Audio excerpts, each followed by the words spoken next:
Okay, stage is set. Should we start? Well, anybody else, a crowd coming in? No? We'll just look at them funny, that's all. Okay, welcome everybody. My name is Andreas Jäger. I work as a product manager at SUSE, and with me is... I'm Roger Clarice. I am also a product manager on SUSE CaaS Platform. And let's talk about what we're going to be talking about. We're going to start off speaking in general, but also with specifics about CaaS Platform, about IT transformation and containers. And looking at the room, I'm pretty sure this is not a particularly new topic for any of you, so we're not going to spend a terrific amount of time on it, but we'll lay some very clear groundwork, talk about, after that, how SUSE CaaS Platform itself addresses some of the challenges we'll be talking about, and then AJ and I will go on to talk about the current plan for SUSE CaaS Platform 4. I just wanted to say, I'm so tired of looking at pictures of shipping containers that I figured I'd go to a different kind of container for a moment. That one was especially good for security because if it's not locked down tight, things start to smell.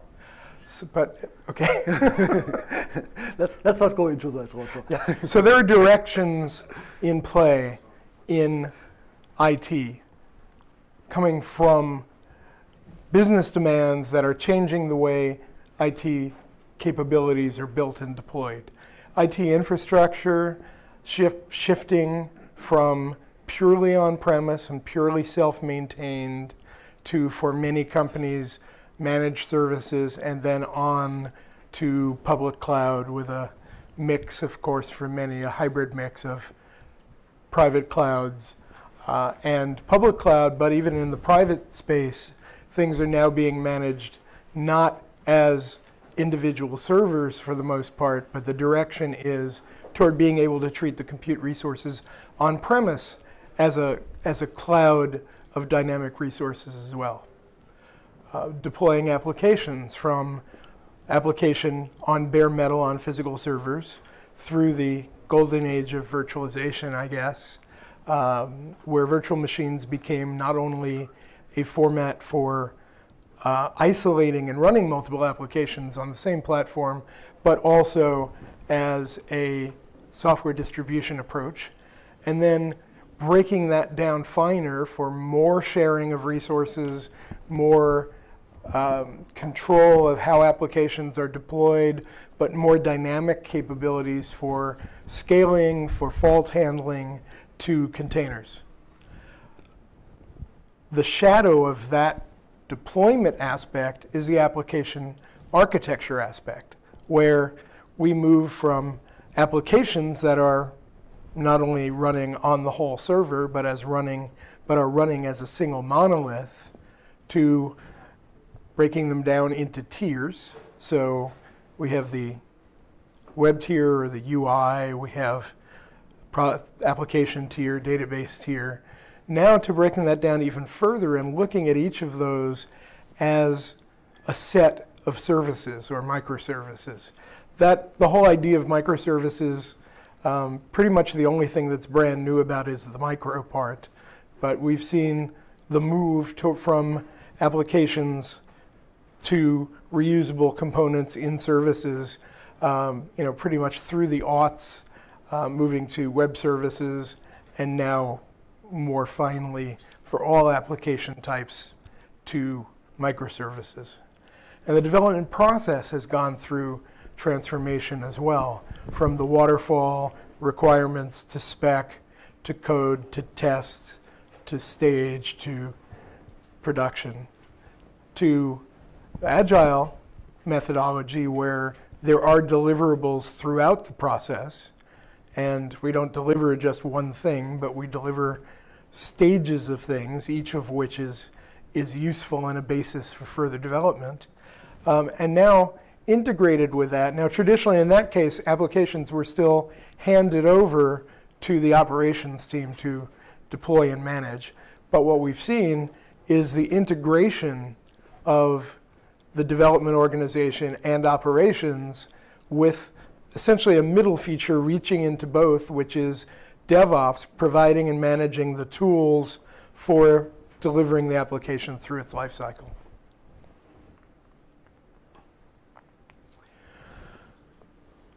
Now, when we arrive at containers, we have so many resources that we can't manage these. It's not a humanly tractable task to manage applications when you have to scale them, you have to maintain uptime in the face of failures, have to integrate and make services available from old apps to new apps to share and so on. And so we've come to need orchestration. We've come to need something to manage the process of keeping the applications up, alive, and interacting. And there have been a few candidates, but very clearly Kubernetes has won. I can't speak for what we're going to be running 10 years from now. 10 years from now, I may not care. But I might. Yeah, right. Fair enough. Fair enough. The containers I'm likely to be worrying about look more like the other ones, right? But all of these functions, first of all, classic orchestration, so scheduling, keeping the services delivered, but also maintaining uptime, maintaining performance, and being able to roll new iterations of code into production and then scale them up or roll them back depending on their success. Being able to deploy, for example, canary versions of new services where a subset of your users will be running the new version, and based on how it goes, you either roll it out more broadly or you pull it back in. These are all things that are in the scope of Kubernetes for container management and orchestration. How many of you have seen this picture before? Yeah. So right now in the room across the hall, my boss is talking about this concept, in fact. We look at the products that we release really coming obviously in the OS and platform level. Above that, software-defined infrastructure. And then to deliver and manage applications on top of that are application delivery solutions, which come in two parts. CaaS Platform, which we're talking about, and Cloud Application Platform, which is a tool to manage the workflows of building and delivering applications to run in a containerized environment. So it's our distribution of technologies in Cloud Foundry, but moved to Kubernetes style containers so that they can run, the apps can run natively in a Kubernetes environment. And if your organization is doing development in particular, I advise you to go to some of the CAP sessions, but we're not one, so I'm going to keep going. This is our mission statement, or our top-level description of what SUSE CaaS Platform is. So first and foremost, it is a distribution based on Kubernetes. I shouldn't say based on, the Kubernetes is 100% certified, clear, pure Kubernetes distribution. What we do is do things to make it integrate well and install more easily than pulling your own distros off the shelf and trying to put together dozens of components and manage them yourself.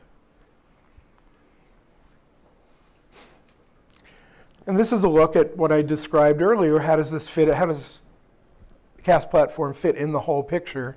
We have, from physical infrastructure, the operating system, the key components of software-defined infrastructure, compute, networking, and storage, OpenStack Cloud, SUSE OpenStack Cloud, to tie it all together and make it a dynamic cloud infrastructure on which we can build and deliver applications. And so our purpose here is to talk about application delivery, in which we run on layers of this stack or potentially in the public cloud as well. Thanks. Thanks, Roger. Okay, let's look at a couple of popular use cases to explain why we are doing all of this. So we have, on the one hand, application acceleration to accelerate development delivery. That's the first one. The second one is build and deliver new cloud-native applications. You want to learn a little bit more. I'm talking about that one tomorrow as well, about cloud-native. And the third part is ease of application transformation. So moving a monolith into smaller pieces to microservice and change it. So for the first part, containers are really useful because they give us a level of abstraction. On the one hand, on the process side, it's an application-centric development, application-centric execution, but they also help us to isolate and move an application from my workstation to another workstation to production through testing with all that is needed to run the application. So it works on my machine today, tomorrow, whenever, even when updating the system, etc.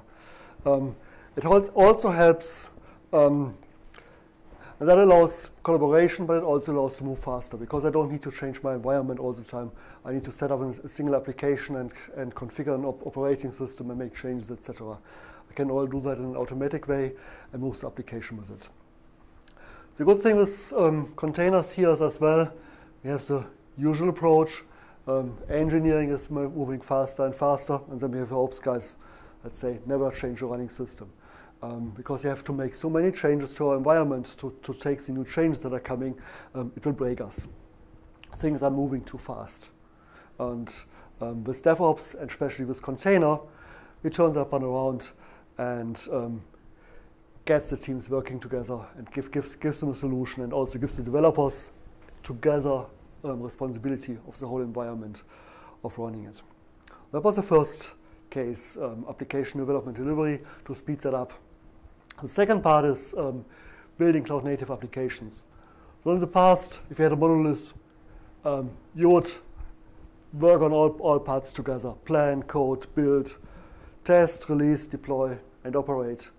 And if you're lucky, you start here today and finish over there in 2020.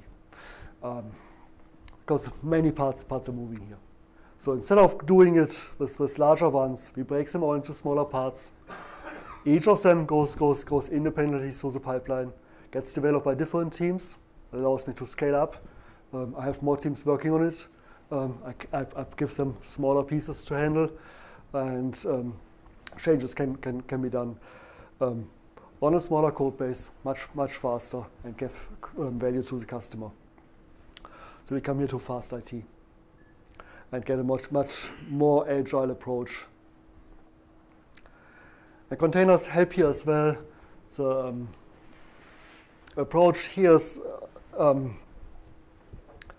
for cloud-native applications. In the old world, you had a server virtualized with an operating system and a single application in there. You can package them much smaller with containers. You can also start them much smaller. It might take a minute to start a new virtual machine. It takes less than a second to start a container. The question is always, how long does the application start? That's something to take into account. That's this microservices model where you're updating single components in a quick way, have them smaller together, isolated. That helps, and it also helps with the hardware cost. So what other challenges do we have with containers? Well, let's take a look.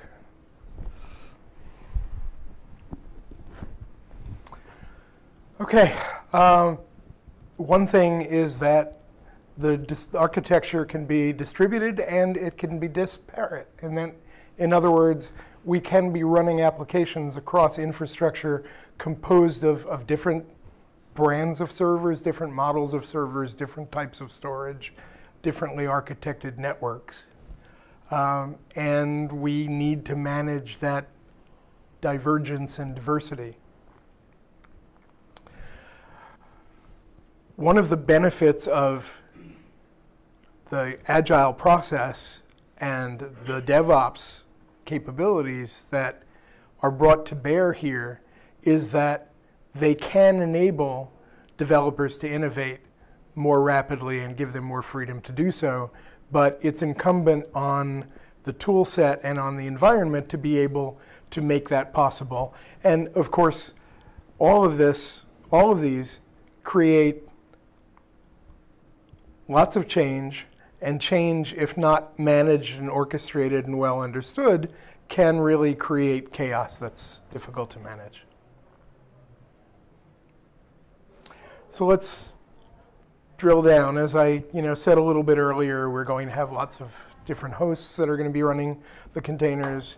They need to talk to each other over networks, whether they're on the same system and on virtual networks, or whether they're across the cluster and need to talk on physical networks. And then, of course, they need, potentially, parts of applications need to talk to the outside world. And all of those network accesses need to be controlled. They need to be implemented in a way that scaling is possible and that fault-tolerant implementations can be delivered, so load balancers to be sure that traffic reaches all of the containers able to deliver service and is well distributed, and DNS so that you can find the services and containers that you're looking for.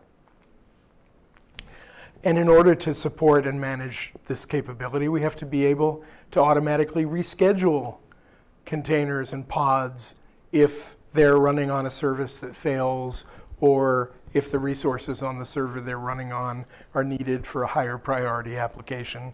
We need to be able to move them. We need to be able to have information about the health of workloads. Are they processing? Are they reachable? Are they processing correctly? And so on. And also to ensure that we can scale up the infrastructure itself to support the additional containers and additional instances that may be needed to support increasing load. Here are some facts about the things that drive complexity. This is one of the most interesting to me, which is that, well, the first one, which is kind of obvious, is that there are a lot of moving parts. The second one is that the average lifespan of a container is typically much shorter than that of a virtual machine. And the reasons that containers restart are more, or are shut down, or new ones spun up, are typically a broader set of issues than for virtual machines. Virtual machines are usually taken down either explicitly to move them, to do certain sorts of offsite backups, to replace them with another image, whereas container may be shut down or spun down because it's no longer needed to carry the load, and other containers need the resources to carry the load. So the more of these pieces are, and the shorter lived they are, the more complex the environment and the more automation needs to be brought to bear on how they're going to be managed.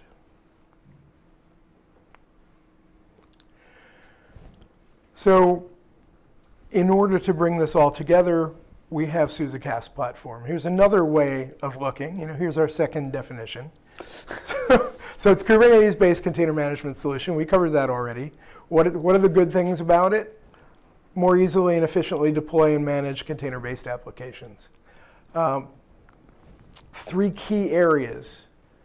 Accelerating application delivery, which really is the combination of all the parts that AJ talked about earlier. Simplifying Kubernetes administration, taking a complex open source project and providing interfaces, both command line and graphical, that make it easier and more task-oriented to manage. And then being able to free customers from a proprietary lock-in solution that may work only on one set of platforms or has specific management commands that are not generally portable, or container formats that are not generally portable, so that they can choose the right place to deploy today and then make a new decision when a new project is available, or it's time to expand, or just contracts are up and we're going to get a better deal on deploying new applications in a new cloud. They're able to take the same investment in training, in their development processes and carry them with them. At the heart of SUSE CaaS Platform is Kubernetes, of course. As we saw in the other stack, this is a more abstract view. There are capabilities that it depends on. Integration with the data center, so for example, storage, networking, other physical constraints in the data center. Container execution. Under Kubernetes are the engines that actually execute the containers, right? So we'll be talking about a few later, Docker, CRI-O, and at least one more in our conversations. Application lifecycle management we talked about with other tools, but also Cloud Application Platform. The applications themselves. This is the core of the stack, but across the whole stack, we apply management. We need to be able to manage these resources, manage them in ways that are natural for the resource, but also compatible with the stack. We take an eye to security all the way from the underlying components up through Kubernetes, through Cloud Application Platform to the apps, and then through the development to the apps throughout the environment. And then, as SUSE always does, we have enterprise hardening for our products, by which we mean we don't just go, here's a pile of bits, but we supply services, training, support, and all of the things, documentation, and all the things that it takes to run an enterprise class application platform. Here are a few looks at what customers are doing. Smart Odds supplies sports modeling services, including professional gamblers. Yeah, so it's essentially, it's a site in the gaming sphere, gaming on the gambling side, not this sort. And here are some of the reasons that they've chosen it. Cutting their costs, increasing flexibility and availability, being able to stay ahead of their competitors by delivering more rapidly, and to minimize risk by having a platform that can keep applications going even if something fails or they need to do maintenance or any number of things have to happen below the application. The container orchestration environment can still keep their applications up and running. Time-wise, I guess we've now hit the target of every presentation has to have the word blockchain in it, right? That's not my line. That actually came from one of the last sessions I went to. They're building processes for their clients based on blockchain, and they can deploy those, first of all, build the clusters using CASP. It takes a quarter of the time as it did doing it themselves. Again, they can improve resiliency. They can use the dynamic management capability to meet spikes, and as a result, keep their operating costs low. They can deploy blockchain technology to their customers more rapidly, and by being able to implement in private cloud, they can take their technology more rapidly in containers to their customers in their on-premise space to protect their sensitive data. Data Lounges is one of our newest reference client, and here's again, their key statement was stability, ease of deployment, and compatibility with OpenStack. And they are already deploying an environment on top of SUSE OpenStack Cloud, and this has enhanced their abilities to operate there. One key, and this is not an exhaustive list, oops, let me just go back to that one for a sec, if I can. Okay, I won't. Here. Okay. Doesn't work. All right. Out of luck. Technology. I'm not supposed to say that. One important key to roll. Okay. One important key to didn't do it, I promise. Here, you take it. I can still talk without the slide, that's okay. One of the things you can find on SUSE.com is a list of CaaS Platform ready partners who are able to add capabilities such as analytics, visualization, repositories, development workflows, and so on to a total solution. So given all of that, why don't you tell people what our offering looks like today? So today we have SUSE CaaS Platform 3 available, and the key changes we did to version 2 was that we optimized the cluster configuration, worked on container image management, and for sure also Kubernetes version updates. So that's the first one. Optimized cluster configuration means we integrated private and public cloud storage. We took care of a load balancer, software load balancer here. We added a toolchain module that is, for example, with troubleshooting a system, or also for compiling a kernel driver like the NVIDIA GPU driver.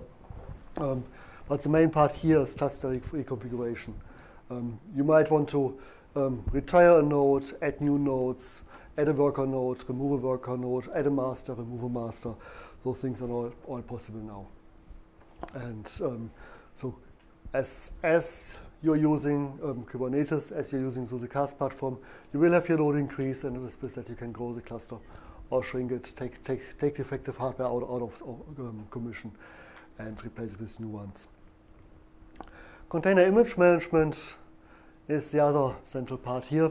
You will have local registries to improve security, but also performance, have them in a central place, and local mirrors of external registries, and you can configure them in CaaS Platform now. Together with system-wide certificates to access internal resources like a Ceph cluster or a registry, or other internal service that you're using, and those get propagated to the complete cluster. And we also switched to, made as a technology preview, the CRI-O container runtime available. And let me talk about that one a little bit more. So no need to panic on that one. I hear lots of people, you're not using Docker? What's that? I need Docker. No. You need a container engine. You need to execute, for your container to execute, you need a container engine. And Docker and CRI-O are two different options that you can use. Technology preview in version 3, and it's an open source Docker engine is the default. Why have we done that? The difference here is that CRI-O has been built to really target as a component to do the job for Kubernetes and nothing more. Docker contains many more options. If you just look at how the execution from the kubelet from Kubernetes goes via Docker shim, Docker-D, container-D to runC, and with kubelet talks with CRI-O, it talks with runC. But you also see it's the same component in both cases, runC, at the end, that executes your container. So while we change the infrastructure, the system, how it works, the container engine, the one part that executes your containers is the same.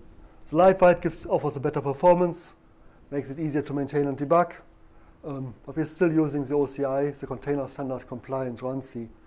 So that means nothing changes for you. It's something in the black box, but no need for you to change any of your container images. Yeah, question there? Does it, CRI-O implement the full list of features as offered by Docker, or is it just It implements the full list of features that you need inside of Kubernetes. in the entire runC interface? runC is used by CRI-O underneath, so it's a runtime at the lower level that has to implement the OCI runtime specification. So as AJ said, Docker is using runC, CRI-O is using runC, so it's the same thing. So But it's really runC implements the runtime interface? yes, exactly. Yeah. So the one part is not there is for building container images and for pushing to a registry. You don't need those operations in the Kubernetes cluster, normally. There are other tools for building a container if you really need that. But for running containers, it's all the same. You don't need to change your workloads. They continue. They don't notice whether they are running. Just a different operation model. Debugging might be different if you do a second here. I saw the node. Debugging might be different if you log in and have to debug something on the node because it's different tools. But that's the only difference I noticed. This question. What I'm asking, if you go with the Docker, they will come up with the registry where we can get the image to deploy the containers, right?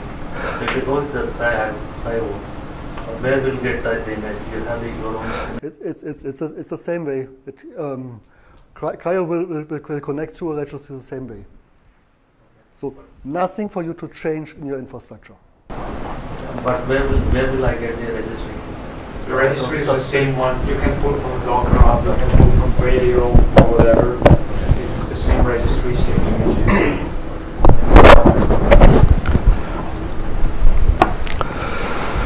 We shipped initially Kubernetes version 1.9 when we released Kubernetes CaaS Platform 3.0, and we did online updates to version 1.10. Delivered as an online update, which version 1.10 includes newer alpha and beta features and lots of fixes. I think many of you might come for a roadmap session. So what's the future? How are we going forward? And Roger, I've heard that there are some plans for the next version, an architecture change. Can you tell us a little bit more about those? Sure, let's take a look at that. For starters, let's talk about why we did some of the things that you're going to see in a moment. These are some of the aggregated key customer requests. These are things that came up again and again and again. We've had a limit in CaaS Platform of somewhere in the neighborhood of 150 nodes in a cluster. And while many of our customers are deploying lots of small to medium-sized clusters, we've had some requests for some very large clusters.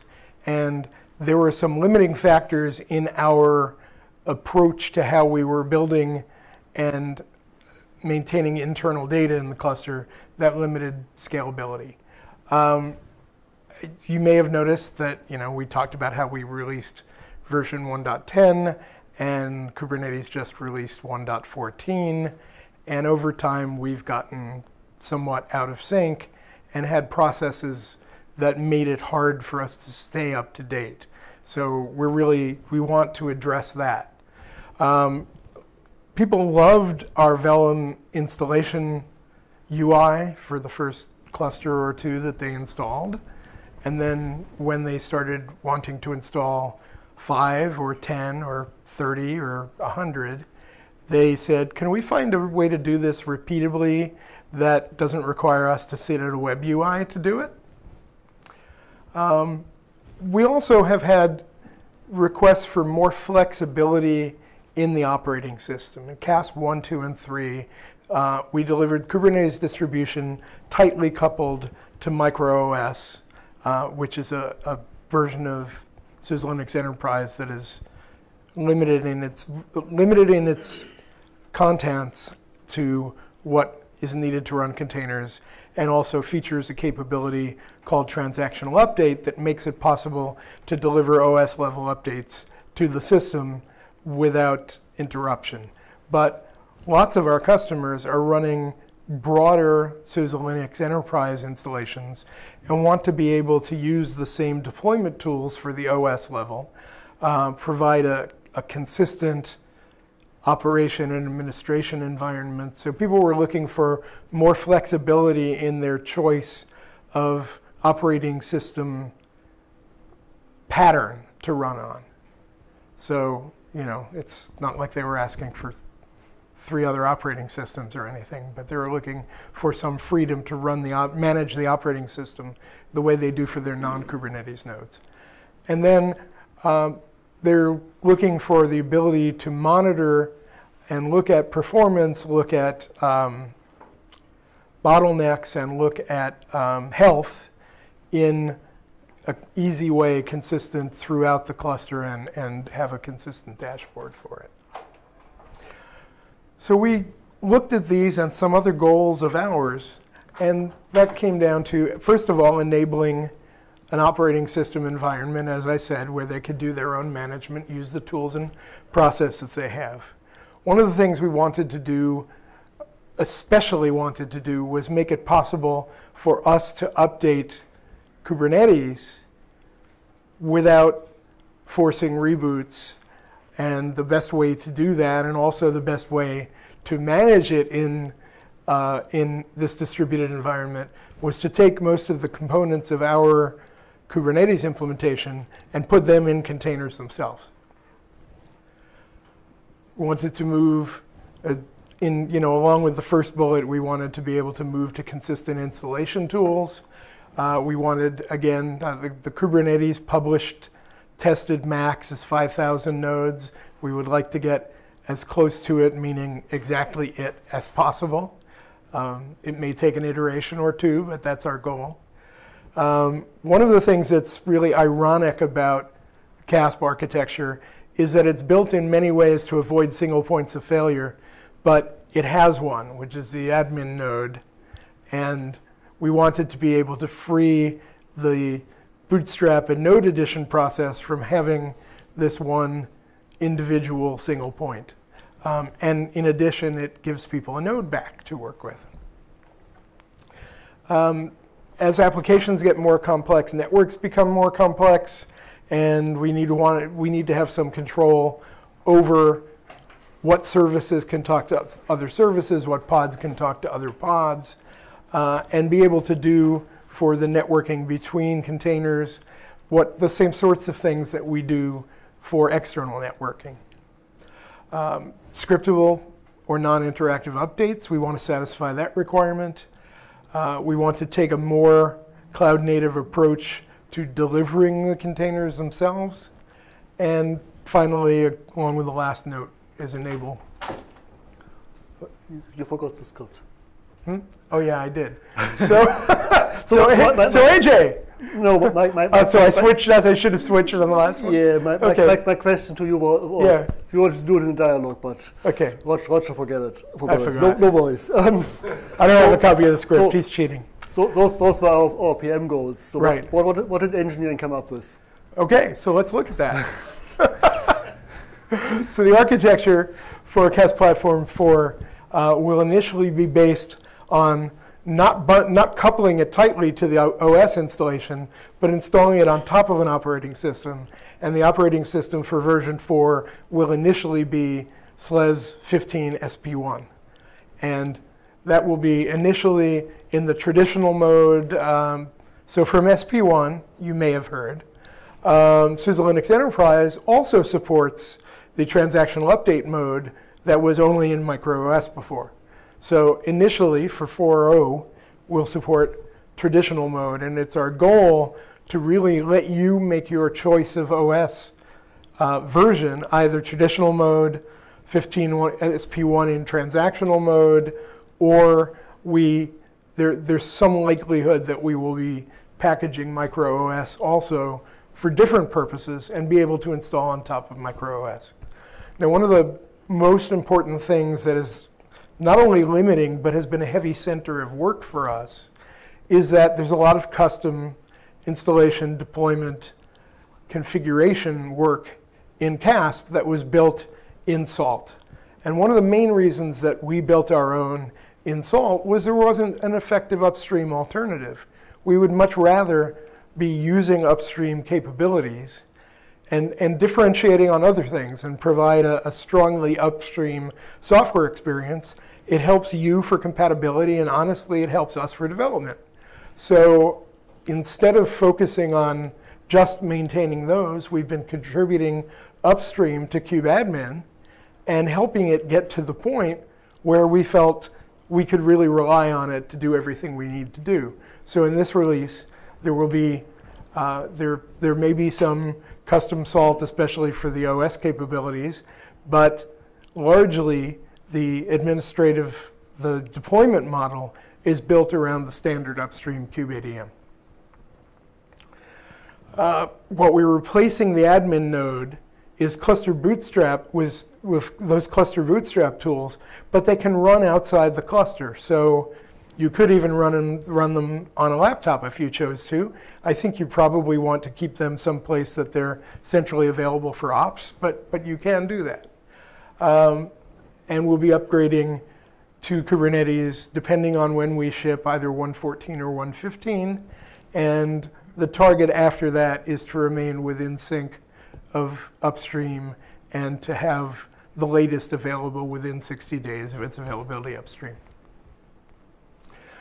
And that's not all, as they say in the infomercials.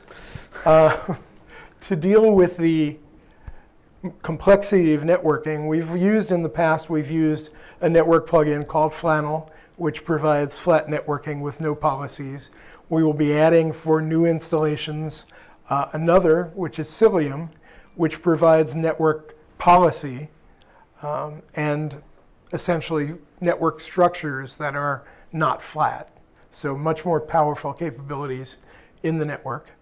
In the earlier releases, while some of our deliverables were in containers, we were delivering those as RPMs that contained and unwrapped the containers. And now we will be delivering those natively from SUSE registry as containers. So among other things, the actual installation from a media perspective or download perspective is going to be much smaller because that's going to then download from SUSE registry in the process. And we'll be making visualization and visibility more available through Prometheus and Grafana, and also making those logs available to external strategies such as our syslog for bringing them together to a remote server, but also the Elastic Stack for log analysis, as well as tools, third-party tools like Splunk. Roger, do you think that new architecture addresses the goal that you showed earlier? I think it more than addresses the goals. It really ticks off every one of the customer requirements that we looked at, as well as the things that product management was looking for. Do we get any more benefits? And we get some more benefits as well, as cool. Obviously. Tell me about it. Sure. Okay. So we talked about updating Kubernetes without reboot. And we'll be able to do that with CRI-O and with SUSE Linux Enterprise under us much more easily. So that was a clear goal of ours. We will be able to take on new SLES service packs pretty efficiently, both maintenance releases and service packs. And by using kubeadm for deploying the cluster, there's more flexibility to it than there is to our pretty locked down SALT implementation, and we should be able to track upstream much more quickly by having to do less custom integration. Thanks, Roger. That's quite a lot. Yes, do you want to give an overview how those architectures compare with each other? Sure, and I don't really want to read through every element here. So take a minute or two to review them. We've really talked about everything. We can make this summary available to you as well. But a couple of key ones, the OS freedom and common tools, as we talked about, the container engine shift, the up-to-date Kubernetes, being able to have cluster operations on a more of an upstream framework, being able to go to scripting support and build a powerful user interface eventually, and a little bit later on top of it, which we're seeing actually some demos of a forward look by the Stratos team here as well. Yeah. What's the migration or upgrade path from 3 to 4? Good question. Do you want to talk to it? I can talk about that. So depends on what you're in. For some customers, you might recommend to set up a new cluster, especially if they are on a proof of concept. For others, we are looking at an upgrade path that is non-disruptive but might need some hand-holding. Yeah. In general, our goal is going forward so far and since here's the exception going from 3 to 4, that each update is an easy upgrade without hand-holding, without disruption. So he will make this honestly, one of the things that motivated us to, some of these changes were actually originally on the roadmap for a year or more out. And what we looked at and we said, if we're going to jump 4 releases of Kubernetes, are there other big things so that we don't have another year of big change in a year? Okay, so does that mean everything is changing? Oh, It's a lot of stuff. Or yeah, you see, you're supposed to ask the question, then click the slide. No. Oh, okay. So we're still training. Okay. First thing to remember is that it's native Kubernetes. It's a solid upstream Kubernetes distribution, and everything you know about Kubernetes will carry forward.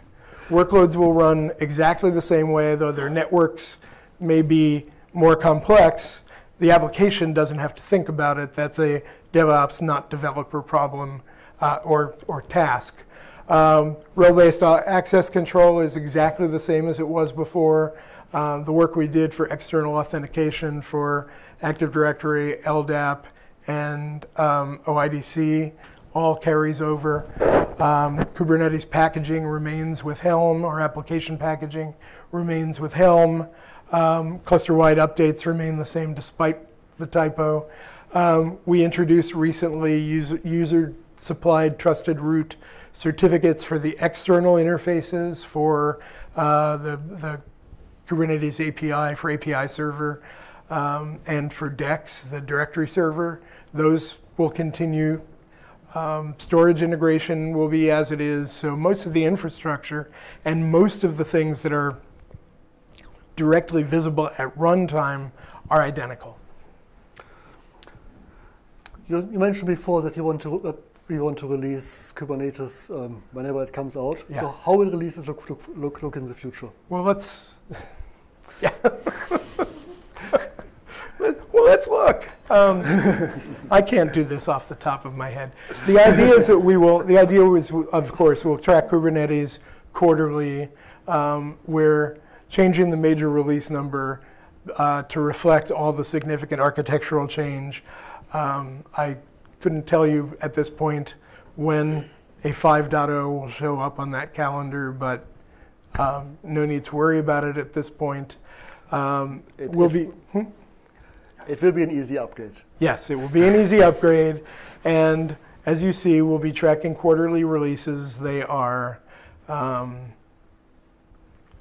the dates for the Kubernetes releases. If you look at them, we're aiming for a month after, for about a month after, and are doing our best to commit no worse than 2 months after the upstream release.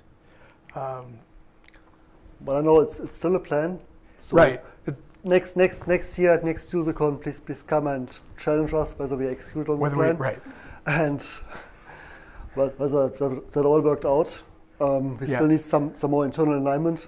Right. We should point out that, as you know, this is one step beyond the caveat that everybody always gives you when they put up a roadmap, which says that things are subject to change. In this case, things are subject to approval and change. So it really is, when we call it a plan, at this point it really is a plan, and what we come up with should be very close, but I probably can't tell you for at least another week if it's exactly this. But it's also, we're presenting it here to get feedback from you. Right. Whether you think that's the right direction, whether you like the plan, or what kind of changes we should make to the plan. Yeah, I was just going to say, nobody in that row gets to answer. Oh, that engineer, no, nobody. Okay, so roadmap session. Yeah. Do you have a roadmap for us as well? What a great idea. Let's show a roadmap. Okay. Okay. 3.0, well, 3.0 plus is where we are today. At the top of the stack here, you see where we're at when we released, about close to it, not quite a year ago, and all of the things that we've added during the life of 3.0 that we've delivered through our continuous delivery model. 4.0, we've talked about the capabilities, the upgrade of the OS, the bringing monitoring, changing the default container engine, extending the network options. Post 4.0, during that range of 4.x releases, of course, we'll be updating Kubernetes with every quarterly release. The plan is to, during that time frame, re-enable the other operating system options. In other words, add SUSE 15 with transactional updates, SUSE 15 SP1 with transactional updates, and also the ability to run on a standalone micro OS. The approach to deployment, however, remains the same, where we will be delivering it on top of your operating system. When I say remains the same, I mean from 4.0 through 4.x and beyond. That's the OS plan.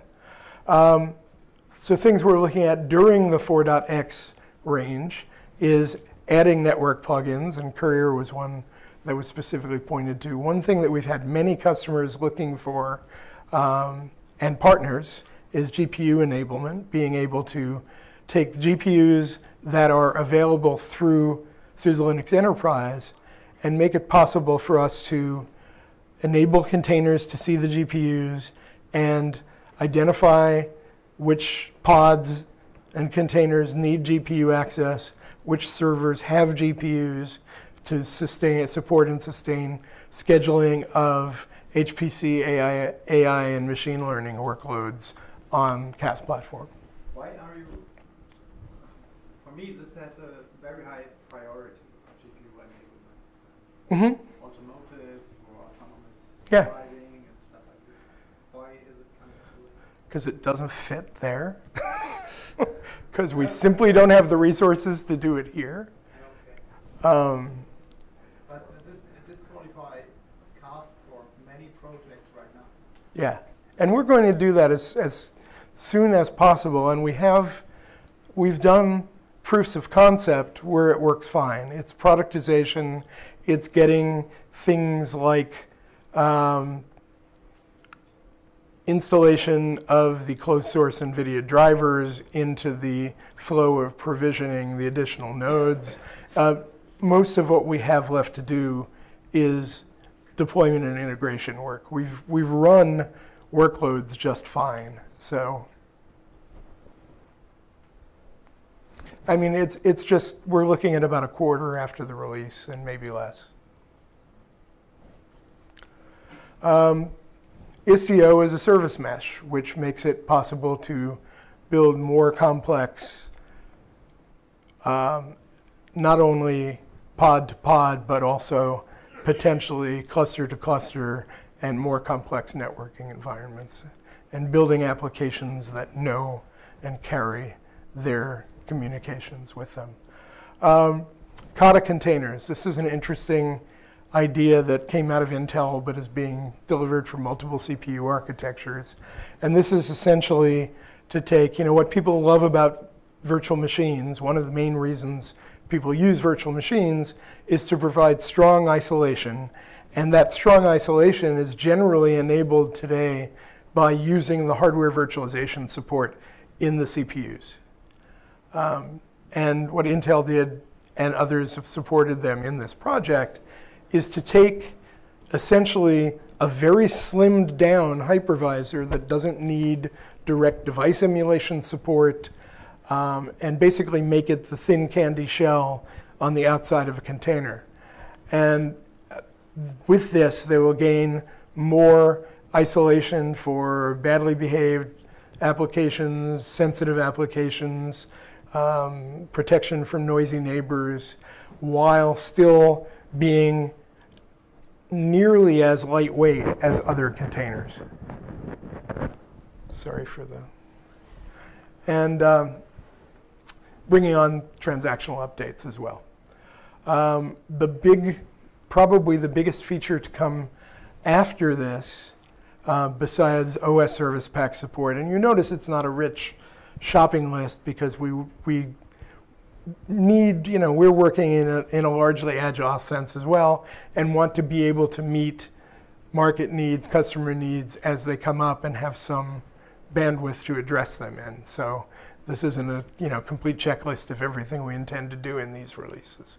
But out there, about a year past release 4, maybe before, maybe after, but somewhere right out there, is to take CASP beyond the x86-64 architecture, and we are seeing demand from partners and customers for running on ARM servers as well.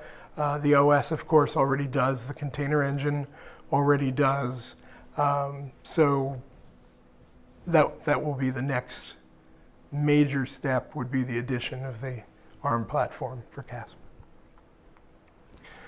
At an overall theme, continue to make things easy to operate, easy to implement, easy to roll out, easy to secure, growing into multi-cluster and multi-cloud capabilities.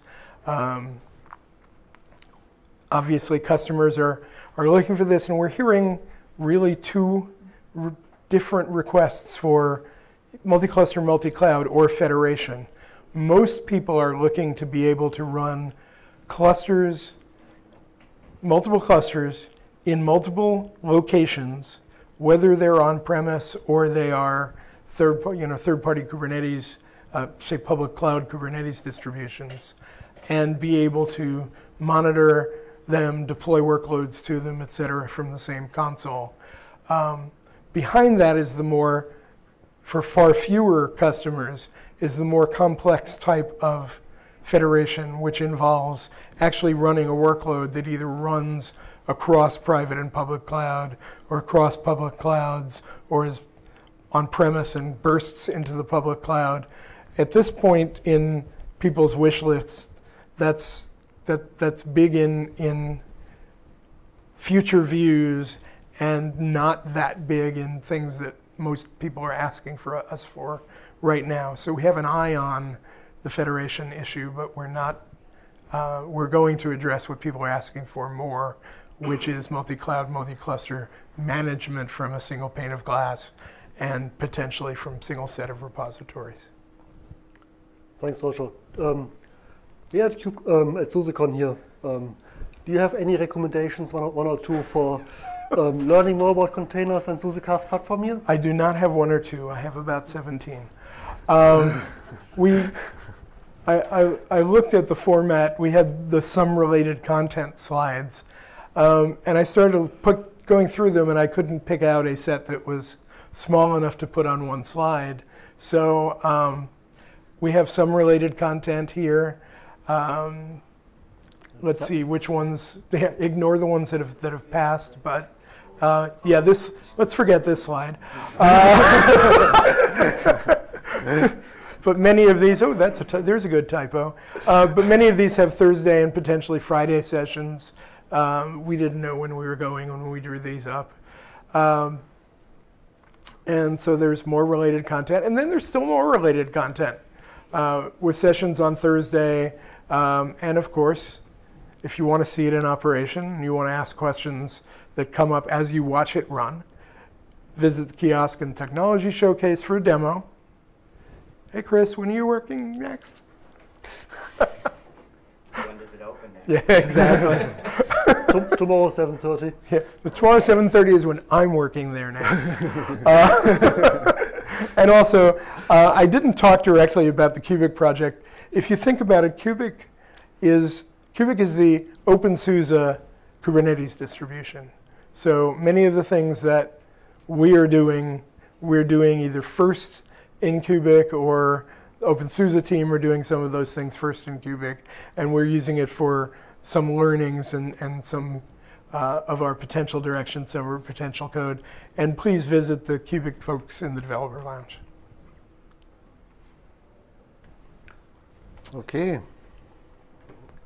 Okay, so any further questions? Maybe it's not related, but what's the intersection between your Cloud Foundry offering and the CaaS platform? Sure, that's relevant. So Cloud Application Platform isn't just a Cloud Foundry distribution, but it is a way to bring the Cloud Foundry capabilities to a native Kubernetes environment. And that's really what our big work on Cloud Foundry in CAP was to do, which is to have it natively output, manage, orchestrate its applications into Kubernetes, not Bosch its own orchestrator, and not and in the upcoming release, not the native Diego cells, but native Kubernetes containers. So we can run with all kinds of applications without CAP running on us.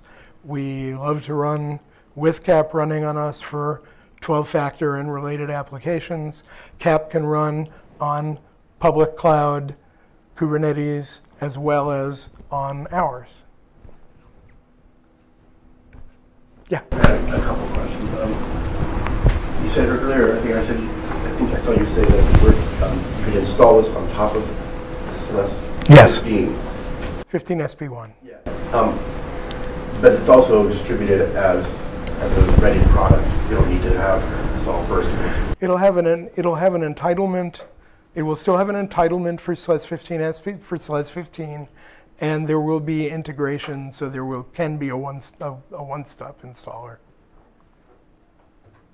It's going to be different from 4, though. It's going to be different. It's not a single image that you download. It's not a single. It is not a single image. Okay. And the big one is, what about security certifications? Are you going to be attempting to certify this for government sales? Eventually. No, I mean, even SLES, it's going to take a while for SLES 15 SP1 to get there also. Yeah. So we have to be on a... There's nothing in this technology that inhibits... No, nothing. No. And we'll inherit some certifications from... It'll inherit certifications. It inherits its, the things it uses for encryption are compatible. There shouldn't be any issues with it, but they still have to get there, and then we still have to look at what it takes to do it on top of it. Yeah, Roger, going back to your roadmap slide for just a second, it looked like under 4X it's support for microOS SLES.